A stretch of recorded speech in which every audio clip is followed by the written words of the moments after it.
শুভ দুপুর বন্ধুরা। তো দেখো এখন কত বৃষ্টি পড়ছে, তো চলো তোমাদের দেখাই। দেখো এই কদিন ধরে তো বৃষ্টি হচ্ছিল, শুধু দুদিন রোদ দিয়েছে, তারপরে আবার শুরু হয়ে গেছে আজ থেকে নাকি আবারও নাকি 3 দিন নিম্নচাপ পড়েছে। এখন হয়েই যাবে, কন্টিনিউ বৃষ্টি হয়েই যাবে, যেহেতু এখন বর্ষাও পড়ে গেছে।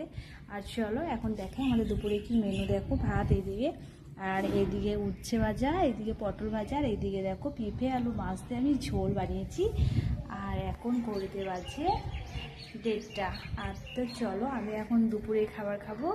আর আমাদের তো দুপুরে দেখতেই পেলে আমরা দুপুরে কী মেনু করেছি, আর তোমরা দুপুরে কী মেনু করেছি অবশ্যই কিন্তু কমেন্টে জানাবে। তো চলো এখন খাওয়া যাক। তো দেখি আজকে দুপুরের মেনুটা আমার কেমন হয়েছে, মানে রান্নাটা কেমন হয়েছে সেটা আমি দিয়ে দিচ্ছি।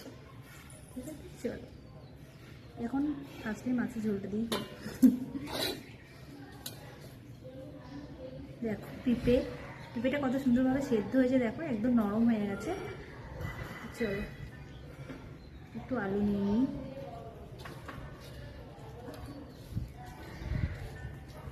আর উচ্ছে ভাজাটা দেখে রোজ রোজ ভাবো না যে আমি রোজ নাকি উচ্ছে ভাজা খাই। তো আমি একদিন দুদিন পর পর উচ্ছে ভাজা করি, ঠিক আছে।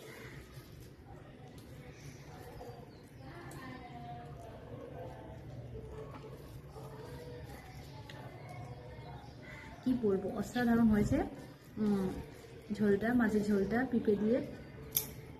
দেখবে, বানিয়ে দেখবে বাড়িতে মাছের ঝোল। হ্যাঁ অবশ্যই অনেকজনের বাড়িতে হয় আর কি, এটা যে হয় না কেউ জানে না তা না, নতুন কিছু না।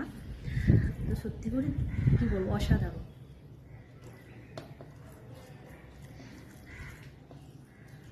খুব ভালো লাগতো আর দারুণ হয়েছে, কী বলবো। श्री कृष्ण गोविंद